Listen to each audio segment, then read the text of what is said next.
தண்ணி குடம் வெளியிலே வச்சுக்கிறது எதுக்குன்னா அப்போ தான் தண்ணி வந்தால் சட்டுன்னு பிடிக்கிறதுக்கு. உள்ளார வச்சோம்னா தண்ணி யூஸே இல்லாமல் இருக்குது. வெளியே வச்சாலும் யூஸ் இல்லை, தேவைன்னா தான் எல்லாம் எடுக்க போகிறோம். அதனால் பெரும்பாலும் பார்த்தா வெளியிலே வச்சுக்குவோம்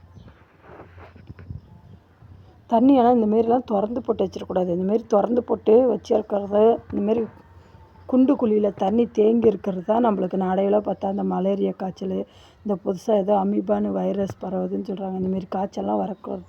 காரணம் என்னென்னா இந்தமாரி குட்டையாக இல்லை இந்தமாரி திறந்துலாம் போட்டு வச்சுருக்கக்கூடாது. இந்தமாரி போட்டு வச்சுருந்தோம்னா தான் நம்மளுக்கு நோவு பரவும்.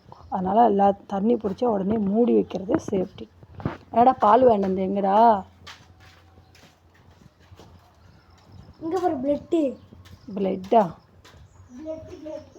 லட்டா ஏதுரா? பிளட் இல்லை, ரத்தம். அதுதான் பிளட்னு சொல்கிறேன்.